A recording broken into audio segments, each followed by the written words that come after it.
ایک نیا فتویٰ نیو ٹاؤن والوں نے جاری کیا ہے۔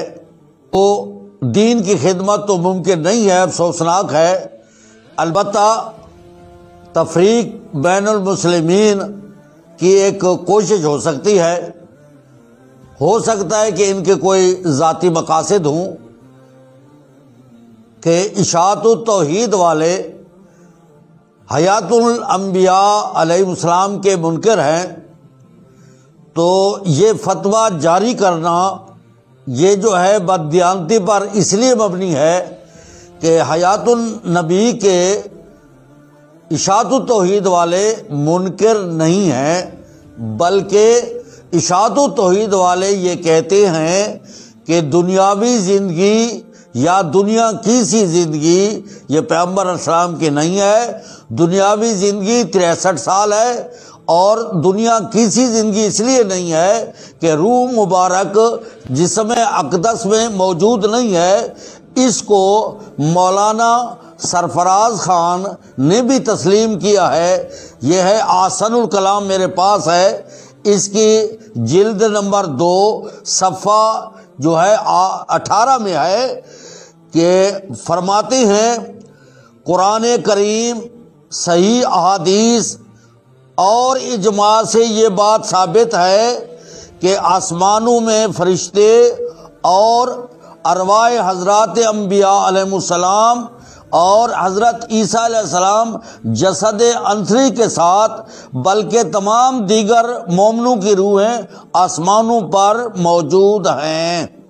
تو یہ جو کہتے ہیں، اب ہمارا یہ عقیدہ ہے کہ آسمانوں پر حضرت محمد صلی اللہ علیہ وسلم کا عرش کے نیچے ایک بہت بڑا مقام جو دنیا میں معراج کی رات نبی پاک نے خود دیکھ لیا تھا، اس میں آپ کی روح اقدس موجود ہے۔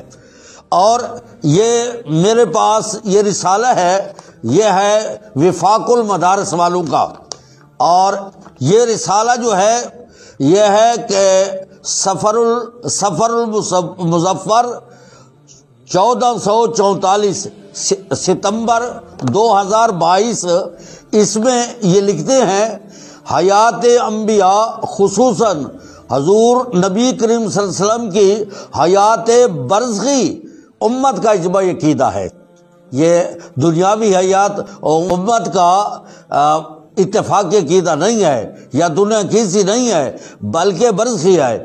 اور یہی چیز مفتی اعظم مفتی کفایت اللہ مفتی ہند نے فرمایا، حضرات انبیاء علیہ السلام اپنی قبور میں زندہ ہیں، مگر ان کی زندگی دنیاوی زندگی نہیں ہے، بلکہ برزخی زندگی ہے، دوسروں سے ممتاز ہے۔ اسی طرح شہداء کی زندگی بھی برزخی ہے، انبیاء کی زندگی سے نیچے درجے کی ہے۔ دنیا کے اعتبار سے تو وہ سب اموات میں داخل ہیں۔ انک میتون و انہم میتون، اس کی صریح دلیل ہے۔ جب ہم یہ بات کہتے ہیں تو اس وقت ہم پر یہ فتویٰ جاری کر دیا جاتا ہے کہ ان کے پیچھے نماز نہیں ہوتی، تو ہم ان مفتیوں سے یہ پوچھتے ہیں کہ اکابرین کے پیچھے نماز جن لوگوں نے پڑھی ان کی نماز مکروہ تحریمی وہ پڑھتے رہے۔ یہ ہے میرے پاس فتاوی دارالعلوم دیوبند، جلد نمبر 5 اور صفحہ 476، اس میں فرماتے ہیں کہ سب ہی مرنے والے ہیں، انک میتون و انہم میتون، سبھی کو حیات روحانی حاصل رہتی ہے، کیونکہ مدار ثواب و عتاب کا حیات روحانی پر ہے، جو کہ مسلم ہے۔